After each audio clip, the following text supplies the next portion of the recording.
1998년 8월 20일자 중앙일보 신문에 아버지와 아들이라는 제목으로 이런 글이 실렸습니다. 어디서 난 옷이냐? 사실대로 말해라. 환경미화원인 아버지와 작은 고물상을 운영하는 어머니는 아들이 입고 들어온 고급 브랜드의 청바지를 본 순간 이상한 생각이 들어서 며칠 동안 아들을 추궁했습니다. 부모님의 성화에 못 이겨서 아들이 사실을 털어놓았습니다.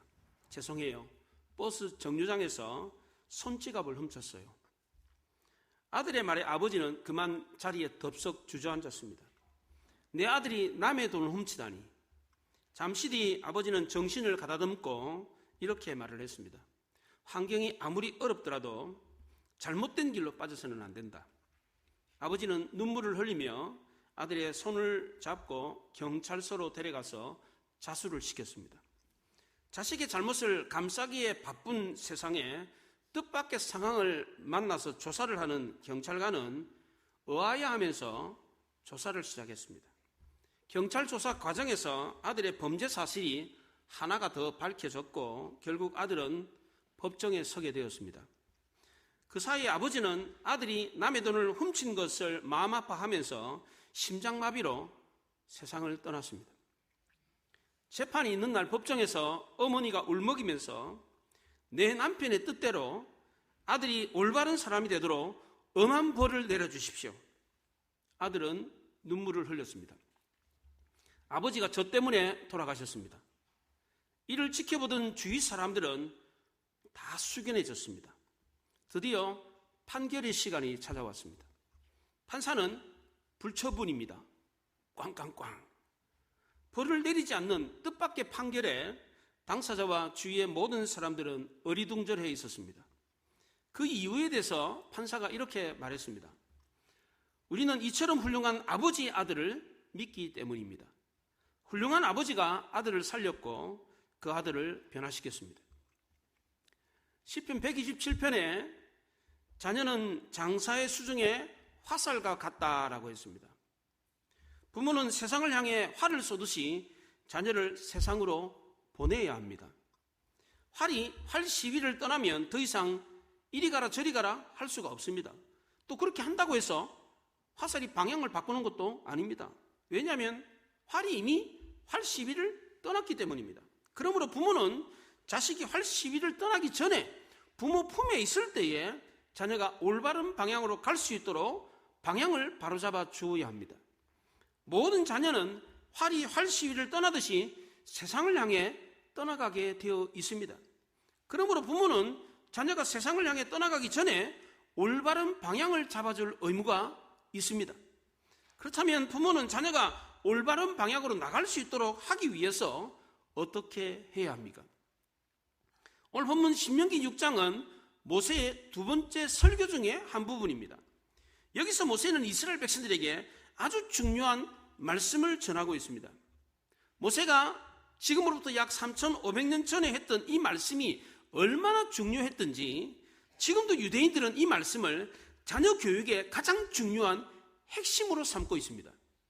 4절에 이스라엘에 들으라 라고 해서 이 들으라라는 말이 쉐마인데 샤마 이스라엘. 그래서 쉐마 교육이 여기서 나온 겁니다.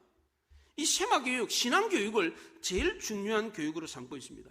이 쉐마 교육은 여호와 하나님의 말씀을 듣고 순종해서 지키면 복을 받는다라고 하는 하나님 아버지의 마음이 담겨 있습니다. 7절에 부지런히 가르치라라고 했는데 이 가르치다라고 하는 본래의 뜻이 뾰족한 것으로 찌른다 이런 뜻입니다. 이게 가르친다는 뜻입니다. 뾰족한 것으로 찌르는 게 이게 가르친다는 뜻이에요. 자녀에게 좋은 자극을 주어서 자녀가 올바른 방향으로 가도록 가르치는 것이 바로 유대인의 교육이었습니다. 그리스의 유명한 고대 철학자 소크라테스도 이런 교육 방법을 택했습니다. 소크라테스는 자신이 새파리와 같다. 그 소파리 있잖아요. 소 등에 붙어있는 파리. 똥파리가 아니고 그걸 쇠파리라 그래요. 쇠파리. 이 쇠파리가 소 엉덩이 이쪽 저쪽에 붙어 있으면 속꼬리가 이게 파리를 쫓으려고 자꾸 움직인다는 겁니다. 이게 바로 자녀 교육이라는 겁니다. 부모는 자녀가 게으르지 않도록 적극적인 자극을 줘가지고 부지런히 움직이도록, 또 자녀가 인생을 도전하고 창조적으로 살도록 해야 한다, 이렇게 말하고 있습니다. 유대인들은 자녀에게 적절한 자극을 주어서 적극적으로 움직이고 창조적인 삶을 살도록 하기 위해서 택했던 방법이 뭡니까? 그게 바로 하나님 말씀을 가르치는 것이었습니다. 유대인들은 생명력이 있는 이 하나님의 말씀으로 자녀의 마음과 영혼을 예리하게 찌르듯이 감동을 주면서 교육을 시켰습니다. 그래서 유대인들은 자녀에게 성경 말씀을 부지런히 외우게 했습니다. 유대인 부모들은 자녀에게 율법을 가르쳐서 13살이 되면 율법 시험에 합격을 시켜서 정식 유대인으로 인정받도록 합니다. 율법 시험에 합격을 하면 성년식을 회당에서 거행을 하는데 3시간 정도 걸립니다. 할아버지, 아버지, 그리고 성년이 된 아들이 강대상으로 올라옵니다. 랍비가 두루마리 성경을 꺼내서 할아버지에게 주면 할아버지는 아버지에게 주고 아버지는 아들에게 그 성경을 건네줍니다. 이때 아버지는 내가 자식을 낳아 할 일을 다 했다, 하나님이 이제 나에게 저주하지 않으신다라고 하면서 눈물을 펑펑 흘립니다. 이때 두루마리 성경을 떨어뜨리면 성경이 떨어진 것을 본 사람들은 3일 동안 금식을 해야 했습니다. 그래서 아들이 성경을 조심스럽게 받아서 강대상을 내려와서 회중들을 한 바퀴를 돕니다. 그러면 회중들은 다 일어나가지고 성년이 된 아들이 지나갈 때에 그 토라 성경에 손을 얹고 자기 입에다가 댑니다. 그리고 율법 시험에 합격한 그 아들을 격려하고 축복해 줍니다. 아들인 경우에는 바르 마츠바, 율법의 아들이라고 그러고, 딸인 경우에는 바르 미트바, 율법의 딸이라고 하면서 축복과 격려를 해줍니다. 유대인들은 특별히 어린 자녀들을 가르치는 것을 대단히 중요하게 생각했습니다. 왜냐하면 그때가 가장 중요한 시기라고 생각했기 때문입니다. 나이가 90이 넘은 노인과 80이 넘은 노인이 이런 대화를 하고 있었습니다. 여보게, 자녀 병원에 입원했다지? 그래, 입원했어. 그래, 좀 어떤가? 괜찮아. 좀 한 10분 정도 있다가 또 여보게, 자녀 병원에 입원했다며? 입원했어. 그래, 좀 어떤가? 괜찮아. 이 얘기를 계속해서 반복해서 하더라는 겁니다. 왜 나이 든 노인들이 똑같은 말을 계속해서 반복합니까? 나이가 많이 든 분은 10분 전에 한 이야기도 잊어버리기 때문입니다. 그래서 아침 먹은 것도 잊어버리고, 약 먹은 것도 잊어버리고, 집을 나온 것도 잊어버려요. 우리 나이가 80이 되고 70이 되고 60이 되었을 때에 겪었던 일들은 다 잊어버리고, 20대, 10대 때 경험했던 일들은 그 젊었을 때 뛰놀았던 골목들, 돌멩이 하나하나까지도 기억을 합니다. 나이가 많이 들면 오래전에 경험했던 것을 잊어버리지 않고 기억하는 반면에, 오래전에, 얼마 전에, 그냥 60, 70, 80대 가지고 그 경험했던, 얼마 전에 경험했던 그 사실은 쉽게 잊어버립니다. 이것은 과학적으로 증명된 사실입니다. 그 이유는 우리의 뇌세포는 나이 든 기억을 담고 있는 것부터 먼저 죽어가기 때문입니다. 젊었을 때 사용했던 뇌세포는 죽지 않았는데, 나이가 들어서 사용했던 뇌세포는 먼저 죽기 때문입니다. 그러니까 나이 들어가지고는 공부하면 돌아서면 다 잊어먹어요. 이게 우리 뇌세포가 그렇다는 거예요. 젊었을 때 썼던 뇌세포는 여전히 살아있는데, 나이 들어서 썼던 뇌세포는 죽는다는 거예요. 금방 죽어버리기 때문에 뇌세포가 죽는 순서가 나이 들어서 썼던 뇌세포부터 먼저 죽는다는 거예요. 공부를 해도 돌아서면 까먹어버려. 그래서 80, 90이 되면 금방 10분 전에 했던 이야기를 까먹어버린다니까요. 밥을 먹었는데도 10분 전에 밥 먹은 걸 까먹어버려요. 약 먹었는데 약을 먹었는지 안 먹었는지 까먹어버려요. 이게. 그래서 유대인들은 자녀가 어렸을 때 가르치는 것을 대단히 중요하게 생각했습니다. 왜냐하면 자녀가 어렸을 때는 잘 기억하고 있기 때문입니다. 유대인들은 이런 의식을 갖고 자녀가 어렸을 때 집중적으로 교육을 잘 시켜서 그 결과로 지금 세계 최고의 민족이 되었습니다. 유대인들의 탁월성은 통계를 통해서 잘 나타나고 있습니다. 우리나라에는 변호사가 한 4만 명 정도 됩니다. 등록된 변호사가. 근데 미국에는 등록된 변호사가 100만 명이 넘습니다. 그 중에 20만 명이, 5명 중에 한 사람이 유대인입니다. 미국의 400대 재벌을 꼽으면 그 중에 100명이 유대인입니다. 더 압축해서 40대까지, 40명까지 재벌을 압축을 하면 24명이, 반 이상이 유대인입니다. 미국 뉴욕의 교사 60%가 유대인입니다. 미국 유명 대학의 총장 90%가 유대인입니다. 노벨상 300명 중에 93명이 유대인입니다. 전 세계 인구의 4명을 꼽으면, 4명을 전 세계에 4명을 딱 데리고 오면 그 중에 한 명이 중국 사람입니다. 100명을 잡으면 그 중에 한 명이 한국 사람입니다. 500명을 잡으면 그 중에 한 명이 유대인입니다.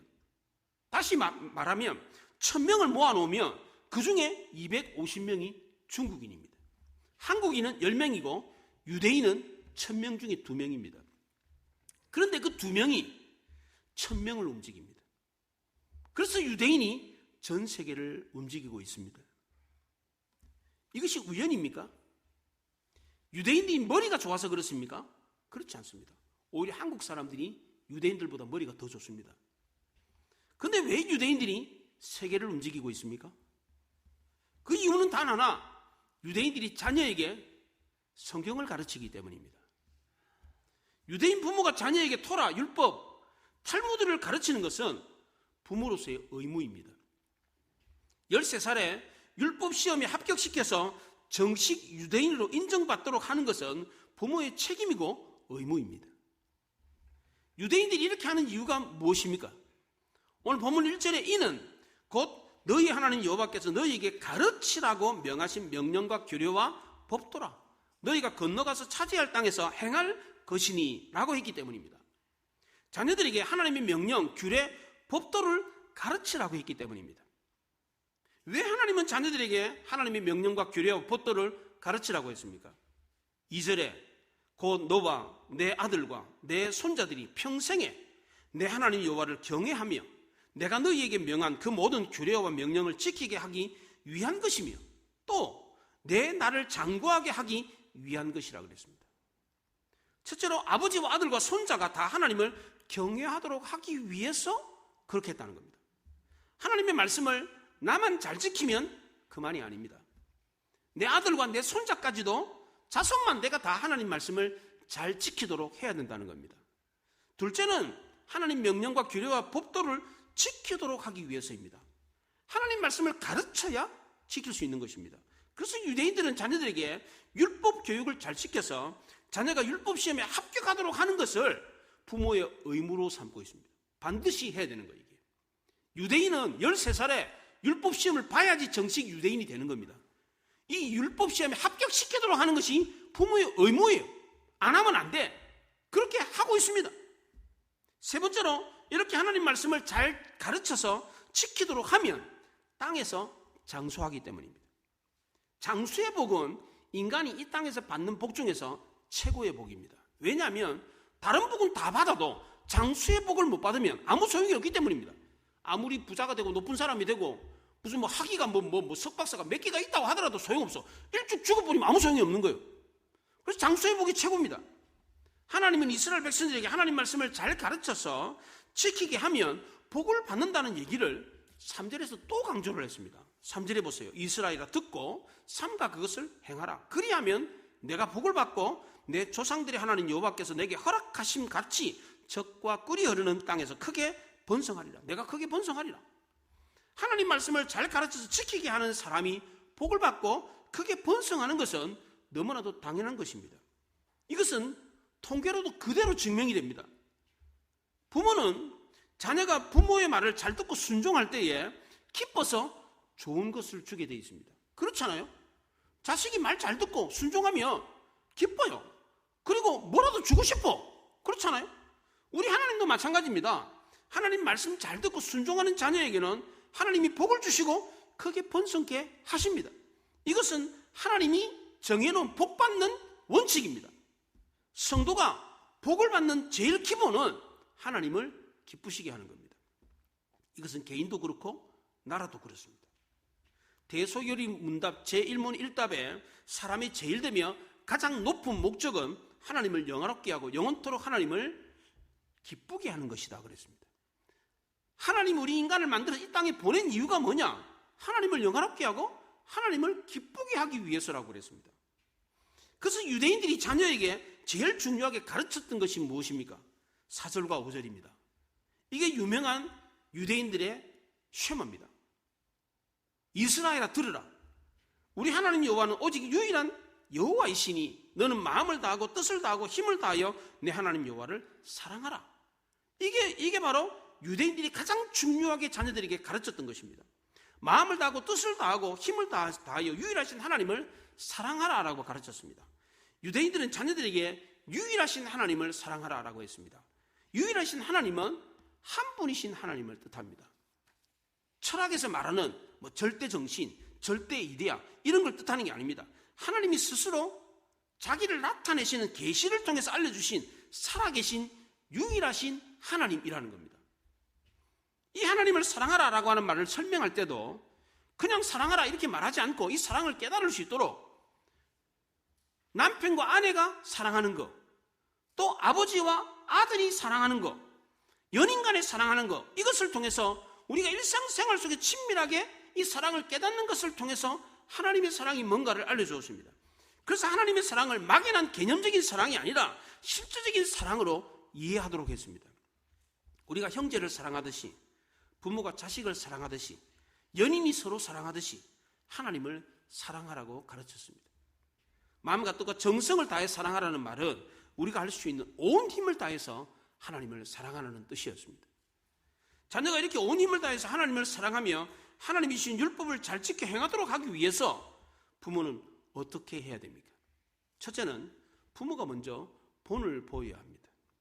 그래서 아들이 부모의 본을 보고 따라하고 또 손자도 아들의 본을 보고 따라하도록 해야 됩니다. 2절 상반절에 너와 내 아들과 내 손자들이 평생에 내 하나님 여호와를 경외하며 그랬습니다.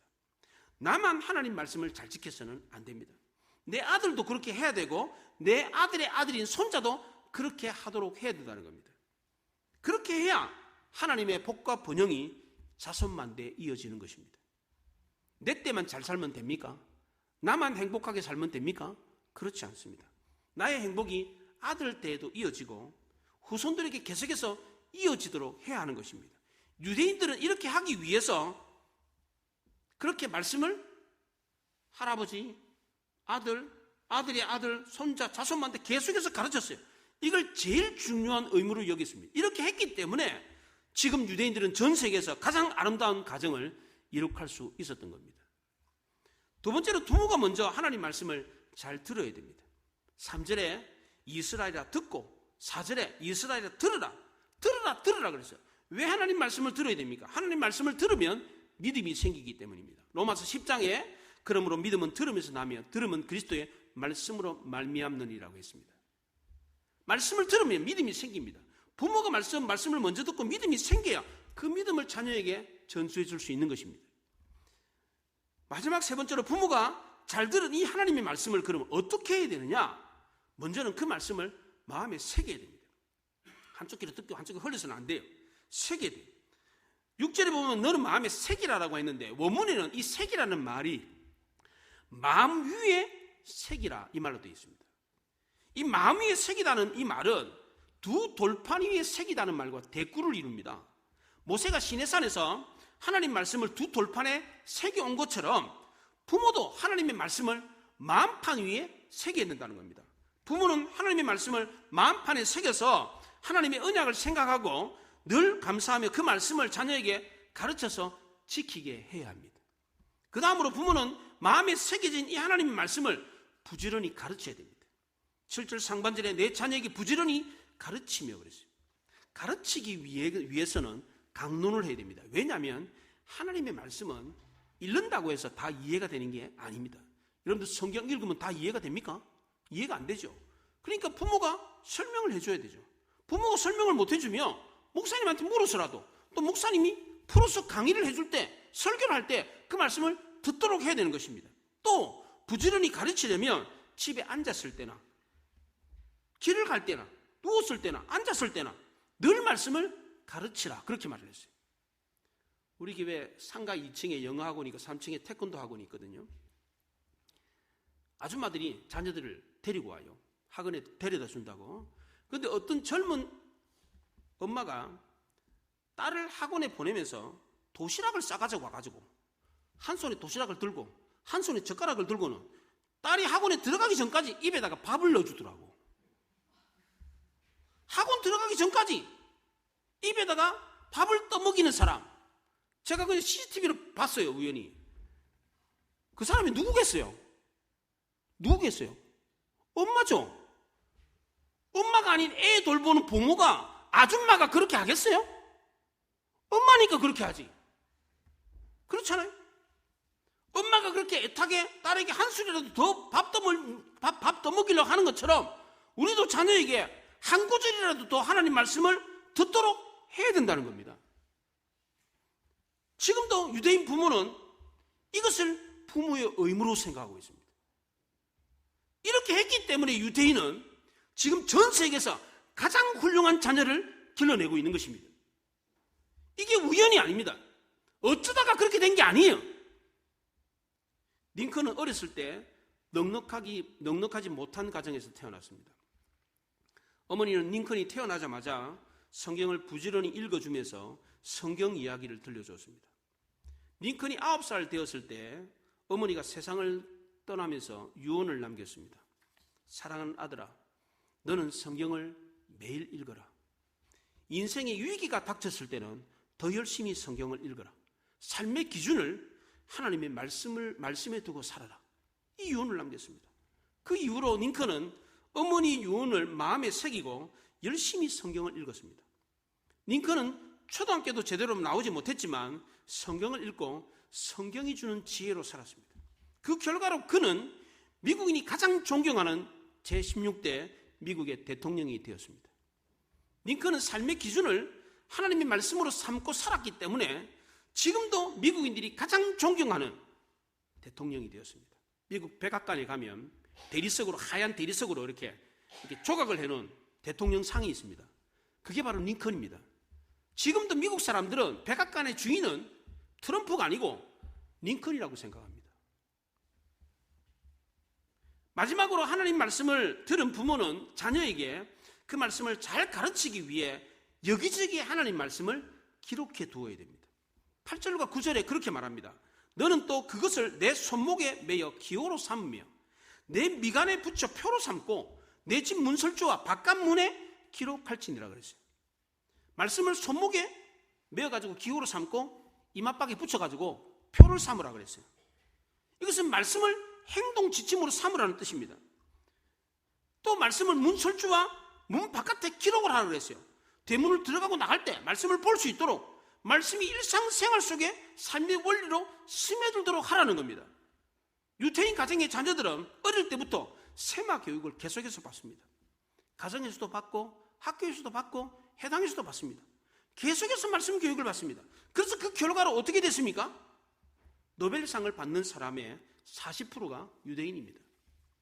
미국 유명 대학의 35%가 교수들이 35%가 유대인입니다. 미국 정치, 경제, 사회, 문화, 대기업 총수들 상당수가 유대인입니다. 구세군 창시자 윌리엄 부스는 그리스도인 부모들에게 이런 당부를 했습니다. 여러분, 빨리 손을 쓰십시오. 마귀가 여러분의 자녀들에게 죄를 가르치기 전에 먼저 하나님 말씀을 가르치십시오. 우리 자녀가 우리 사회에 영향력을 발휘하는 자녀가 되게 하기를 원한다면 자녀가 어릴 때부터 하나님 말씀을 배워서 하나님을 가까이 하도록 해야 됩니다.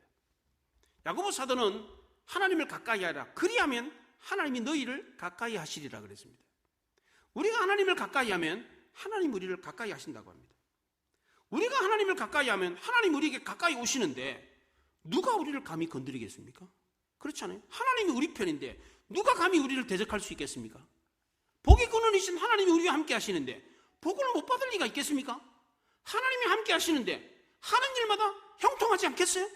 요셉이 그렇게 했던 것처럼. 유대인 부모들이 자녀를 전 세계에서 가장 잘 키워냈던 이유가 뭡니까? 하나님 말씀을 가르쳤기 때문입니다. 딴 이유가 없습니다.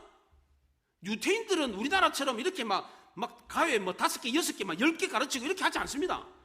그렇게 안 해도 전 세계에서 가장 훌륭한 자녀를 만들어내고 있어요. 그 이유가 뭡니까? 유대인들이 전 세계 부모들하고 다른 게 뭡니까? 말씀 가르치는 겁니다. 말씀. 우리는 대부분 다 이런 생각을 합니다.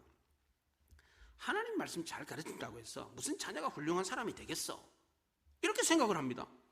성경 많이 읽고 성경 구절 많이 외운다고 해서 무슨 자녀가 훌륭한 사람이 되겠나? 성경 많이 한다고 해서 좋은 대학에 들어가나? 이런 생각을 합니다. 그런데 그렇지가 않습니다. 저는 대학 시절에 시험 기간이 되면 꼭 잠언서를 읽었습니다. 잠언서가 31장까지 있거든요. 그 날짜에 맞춰가지고 시험 기간 때는 꼭 그 날짜에 그 잠언서를 꼭 읽었어요. 하나님을 경외하는 것이 지식의 근본이라고 했으니까 말씀 읽으면 지혜를 준다 이런 생각으로 대학 시절에 그렇게 살았어요. 그랬더니 저는 대학 시절에 그리고 대학원 시절에 다른 학생들에 비해서 공부를 좀 잘했어요. 제 자랑이 아니고 지금도 그렇습니다. 지금도 저는 이 원리를 그대로 적용하고 있습니다. 물론 목사이기 때문에 늘 말씀을 연구하고 말씀을 묵상하며 사는 게 직업이다 보니까 그렇게 합니다만 이렇게 하면 정말 하나님이 말씀하신 대로 지혜를 주십니다. 성경만 잘 읽어도 세상 돌아가는 게 눈에 보입니다. 저 사람 어떻게 될지 보여요.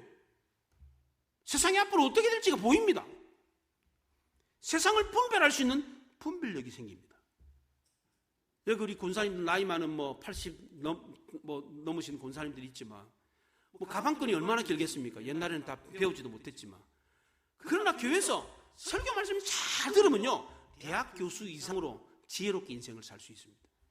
정말 그렇습니다. 교수들보다 더 똑똑해집니다. 모세가 모압 평지에서 이스라엘 백성들에게 설교를 하면서 세마를 강조했고 이스라엘 백성들은 이 말씀을 가장 중요한 핵심으로 생각하고 그대로 실천했습니다. 자녀들에게 하나님이 주신 말씀을 마음과 뜻과 힘을 다해서 지키게 하고 유일하신 하나님을 사랑하도록 가르쳤습니다. 그랬더니 자녀들이 정말 훌륭한 인재가 되었고 복을 받았고 번성했습니다. 왜 이렇게 된 겁니까? 하나님 말씀 때문입니다. 도대체 말씀이 뭐길래 이렇게 되는 겁니까? 이게 히브리서 4장 12절에 하나님의 말씀은 살아있고 활력이 있어 좌우의 날선 어떤 검보다 예리하여 혼과 영과 및 관절과 골수를 찔러 쪼개기까지 하며 또 마음의 생각과 뜻을 판단하느니 그랬습니다. 하나님 말씀이 살아있기 때문입니다. 정말 하나님 말씀은 살아있습니다. 요한은 요한복음 1장 1절에서 태초에 말씀이 계시니라 이 말씀이 하나님과 함께 계셨으니 이 말씀은 곧 하나님이시니라 라고 하면서 이 말씀이라는 단어를 노고스라고 썼습니다. 이 노고스라는 말을 요한보다 600년 전에 살았던 고대 그리스의 헤라클레이토스라는 사람이 요한보다 먼저 이 로고스라는 단어를 썼습니다. 그래서 로고스라는 단어가 제일 먼저 쓰여진 곳이 어디냐라고 보았더니 헤라클레이토스가 지금으로부터 2600년 전에 썼어요. 그게 최초예요. 물론 그전에도 노고스라는 말을 썼겠지만 문헌으로 남아있는 거는 그게 최초예요. 그게 헤라클레이토스라는 사람이 자기 글을 쓰면서 노고스라는 단어를 썼는데 이 노고스라는 단어가 불이라는 뜻으로 썼습니다. 그 당시 헤라클레이토스는 만물의 근원이 불이다 이렇게 주장을 하면서 그 불이라는 단어를 노고스로 썼습니다. 이때 노고스는 불이라는 뜻이었는데 그 시대 사람들은 이 불을 살아있는 존재로 보았기 때문입니다. 이 불을 노고스라고 했는데 600년이 지나고 난 뒤에 사도 요한이 요한복음을 쓸 때는 이 노고스를 불이 아니고 뭘로 썼다고요? 말씀이라는 뜻으로 썼어요. 그러니까 불이라는 단어가 말씀이라는 뜻으로 변했어요. 이게 600년이 지나면서 불이라는 단어와 말씀이라는 단어는 엄연히 다른 단어입니다. 그런데 어떻게 이런 언어 변이가 일어난 겁니까? 언어 변이가 일어난 이유는 그 뜻을 담고 있기 때문입니다. 고대 사람들은 불을 살아있는 존재라고 생각했던 것처럼 요한이 말씀을 로고스라고 사용했던 것도 이 말씀이라는 의미 속에 이 단어 속에 살아있다라고 하는 개념이 들어있기 때문입니다. 그래서 요한이 말씀이라고 로고스라고 썼던 그 로고스의 개념 속에 뭐가 들어있다고요? 살아있다는 개념이 들어있는 거예요. 이게. 하나님 말씀이 우리와 우리 자녀들을 훌륭한 사람으로 만들어주는 이유가 바로 여기에 있습니다. 그래서 히브리서 저자 히브리서에서도 4장 12절에서도 하나님 말씀은 살아있다라고 했습니다. 살아있다. 그 이유가 바로 이 이유가 하나님 말씀이 살아있기 때문에 하나님 말씀을 가르치면 하나님 말씀을 먹은 자녀가 훌륭한 인재가 되는 것입니다. 우리가 하나님 말씀을 듣고 읽고 쓰고 가르치고 배우고 익히면서 하나님 말씀이 우리 안에 들어옵니다. 그런 말씀이 들어가지고 꾸다운 보리자루처럼 가만히 있는 것이 아니라 그 말씀이 살아서 스스로 움직이는 거예요. 불이 스스로 움직이잖아요. 불 보고 야, 너 오늘 여기까지만 태워. 그런다고 불이 듣습니까? 안 듣죠. 우리 말을 안 듣죠. 지가 알아서 하는 거지. 그런 것처럼 하나님의 말씀도 우리 안에 들어오면 이 말씀이 알아서 우리를 막 변화시키는 거예요. 이게 죄를 막 그냥 깨닫게 하고 죄책감을 느끼게 하고 바른 생각을 하게 하고 죄 안 짓도록 하고 변화를 시킨다는 겁니다. 그래서 유대인들은 자녀들에게 부지런히 살아지 역사하는 이 말씀을 가르쳤던 것입니다. 이 말씀이 자녀 속에 들어가서 역사해서 자녀들 훌륭한 하나님의 사람으로 만들어 주었기 때문에 세상을 움직이는 위대한 자녀들이 될 수 있었던 겁니다. 이것은 유대인들에게만 적용되는 비법이 아닙니다. 우리에게도 동일하게 적용되는 것입니다. 우리도 우리 자녀에게 이 말씀을 오늘 우리에게 말하는 것처럼 가르치면 똑같은 결과를 얻을 수가 있습니다. 그러므로 우리도 부모가 먼저 자녀에게 본을 보여야 합니다. 부모가 먼저 하나님 말씀을 잘 들어야 됩니다. 그 말씀을 마음에 새기고 마음에 새겨진 하나님 말씀을 부지런히 가르쳐서 훌륭한 하나님의 자녀들을 길러낼 수 있어야 합니다. 하나님 말씀이 우리와 우리 자녀들에게 역사해서 하나님이 약속하신 대로 땅에서 번성케 하는 놀라운 복을 받고 영원한 하나님 나라의 일꾼으로 자녀들을 놀랍게 키워내는 우리 모두가 될 수 있기를 바랍니다. 기도하겠습니다. 말씀을 생각하며 기도합니다.